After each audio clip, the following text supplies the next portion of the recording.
As you can see here, you have two neurons in a petri dish. And what you can observe is one of those neurons is trying to creep its way towards the other neuron. It is really important to see that those neurons are exactly comparable in any way, except from the fact that they are connected to different neurons in a different way. Stroke is very important. As you may know, in the world, there is one stroke every 2 seconds. One person out of 6 will have a stroke at a point in his or her life. However, despite the importance of these clinical subjects, we're still very poor at predicting cognitive recovery in stroke. We do not have a very efficient personalized medicine, and we don't really have good strategy for rehabilitation or repairing the brain. And this is mostly because the way we understand brain lesions is based on the location of the lesion in the brain. This is because pillar of the way we understand the functioning of the brain come from the localization of function in famous cases such as Phineas Gage, that had a bar that went through his skull, damaging his frontal lobe and leading him to have a radical change of personality and the control of emotion, associating the frontal lobe with personality and the control of emotions. Le Bogne, who had a lesion damaging the posterior part of the inferior frontal gyrus and not being able to speak anymore, leading us to call this area the Broca area, essential for the production of speech. And the case of Henry Mollison, who had a bilateral surgery of his medial temporal lobe, damaging the anterior portion of the hippocampus and the medial portion of the temporal lobe, as well as the amygdala, leading us to associate those structures to memory in the brain. The brain is made of circuits that create networks by stringing together many brain regions to orchestrate the brain symphony that is conducted by finely attuned connection with variable caliber and myelination. And we couldn't look at brain connection before because we didn't have a method to look at it in the living human brain. And this radically changed after the year 2000 when diffusion-weighted imaging was used to perform tractography. Diffusion-weighted imaging is a way to look at the orientation of the diffusion of water molecule inside brain tissue. If you look at the square on the left, you will see that water molecule in that tissue, which is in the gray matter, are not constrained in a way that is organized, and basically they diffuse randomly in the brain. And this signal can be summarized as a sphere by a model that is called the tensor that indicates there is no preferential direction of the diffusion of water molecules inside the tissue. In this other tissue, where white matter is densely packed with axons organized next to each other, the myelin sheath around the axon is going to induce a constraint to the diffusion of water molecules that will diffuse along and in between axons in the direction, the main direction of the axons inside that tissue. And this signal can be summarized with diffusion MRI as an ellipse that is oriented according to the main orientation of the diffusion of water molecule in that tissue. Then you understand that if you put together one by one all these ellipses, you can build trajectories that in the brain in 3 dimensions represent the streamline that we classically see with tractography. You have an example here where you can see that tractography performs the reconstruction of the white matter pathway in the entire brain, and you can clearly identify main features such as the corticospinal tract, associated fibers, and the corpus callosum connecting the 2 hemispheres. However, we cannot scan all patients with very high resolution diffusion weighted imaging.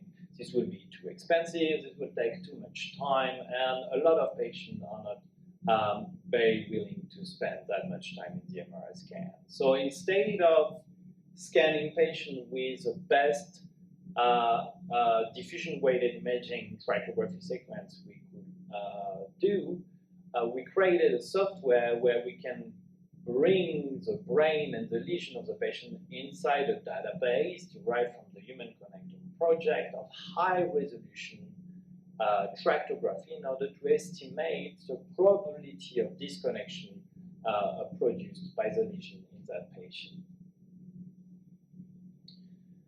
If we revisit the three cases that I mentioned at the beginning of the presentation with such method, we will see that Phineas Gage didn't really have only a lesion in the frontal lobe, but a full disconnection of the uncinate fasciculus that connects the amygdala as well as other frontal connections. The uncinate fasciculus is interesting because if you take a cat, which I strongly advise against, and you cut this uncinate fasciculus, this cat will become very aggressive.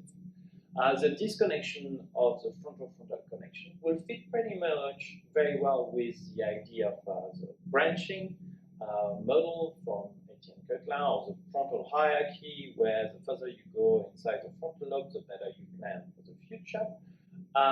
In the case of Phineas Gage, the report from his recovery at the medical office says that he was going outside in the middle of the winter in thin boots and pyjama pants, even though the weather was terrible, and the doctor found him outside freezing to death. So very bad, poor planning for Phineas Gage in that case, and that would fit the lesion that he had. In the case of Louis Victor Le Borgne, if you actually look at the MRI scan of Louis Victor Le Borgne, you'll see that the lesion was not only on the surface of his brain, but extended far beyond inside the periphery and white matter, disconnecting very severely the arcuate fasciculus and frontal parietal connection, as well as the frontal ascending tract. I don't think we need to reintroduce the contribution of the arcuate fasciculus for language, but you might be interested to know that the frontal ascending tract has been correlated with PNC during perioperative surgery, but also inter-individual variability in the strength of this connection is actually linked to how many words you can say in 2 minutes. Finally, the case of Henri Molaison, the bilateral surgery of the medial temporal lobe also led to a disconnection of the fornix, the cingulum, and the uncinate fasciculus bilaterally. As you may know, when a surgeon removed a cyst in the third colloid and cut the anterior portion of the fornix, this leads a patient after the surgery to have severe memory, specifically short memory and episodic memory impairment. If you cut the cingulum, well, actually, the projection of the cingulum colocalized with the areas that have the most reduced cortical thickness, hypometabolism, and amyloid plaque deposition in Alzheimer's disease, and the uncinate fasciculus in monkey, when it is disconnected, leads the monkey to not be able to produce new memories associated to emotions. I don't know how your memory works, but mine is very good when it's associated to emotions. I think there is even a strategy to have better memory by associating things with emotions. So in that case of Henri Molaison, this triple disconnection could explain why specific memory deficits were so severe.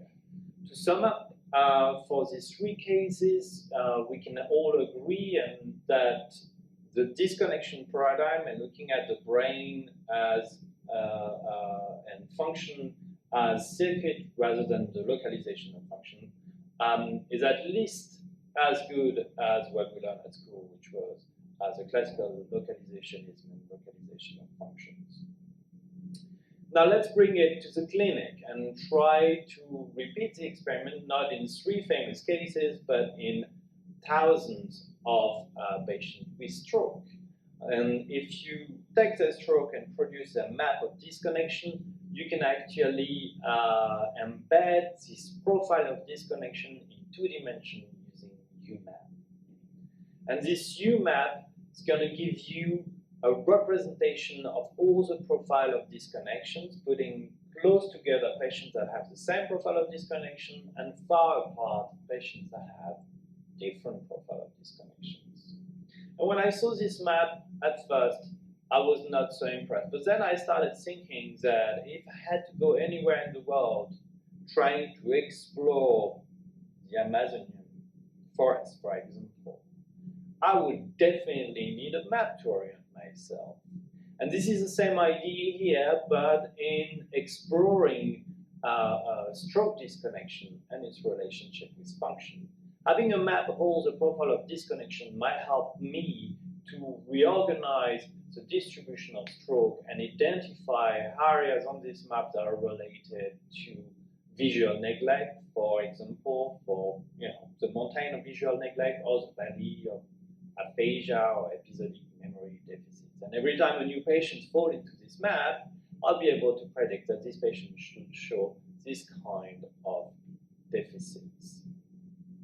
And this is what we did, importing another data set coming from Padova inside the UMAP space defined on thousands of patients. And this new data set, which was 133 patients, actually included neuropsychological evaluation along 80 different measures. So it's a very rich data set. This allowed us to statistically delineate risk territories where we know a patient typically will have a decrease in performance when they fall inside that territory. You have here the example for motor function, language function, and visuospatial attention functions. And what is interesting is we can actually produce a predictive map of the networks that are disconnected associated to those neuropsychological deficits and project back all those networks to build for the first time an atlas of the symptoms related to brain disconnections. Next, we wanted to make this resource available as a web page on which you can connect to explore the Disconnectome morphospace and import your own patients to predict one by one all the tests that have been modeled inside that space.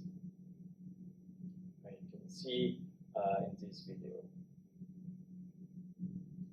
How good are these predictions? If we were to compare our prediction with real measure in new patients that were not used to establish the model, we will find predictions that have an 80% accuracy. And this prediction is better than the same morphospace approach applied to the localization of lesion or any kind of lesion symptom mapping, whether this is based on disconnectome or voxel-based morphometry, or the function disconnection that is usually used by other authors, or even the prediction of score based on the volume of the lesion and the age of the patients. Next, we try to predict further out of sample cohorts that are coming from different centers that you can see here. For verbal fluency, we were able to predict the verbal fluency of patients coming from a different center with a quite relatively good accuracy. And we also tried with the same space to learn a new test, which was a Bell test in Grenoble in France, and tried to predict the same Bell test in Lille in France, so completely different centers and new tests, and this was also significantly correlated. Those predictions worked at the group level, and they're pretty good at the individual level. If you can see here in 3 different cases of patients with motor, language impairment, and visuospatial impairment, you can see that this radar plot is following more or less a pattern of score of those individual patients, predicting a motor impairment, a language impairment, and visuospatial impairment in these 3 archetype subjects. What we can notice as well is that the prediction is always a lot more optimistic than the actual measure, which is one of the caveats of prediction in general. Overall, I want to thank you for your attention. All our tools are freely available. Do not hesitate to contact us if you want to use the Disconnectome Symptom Discoverer, which is the web app that we just showed to you, or any of the methods that are presented here. Thank you very much.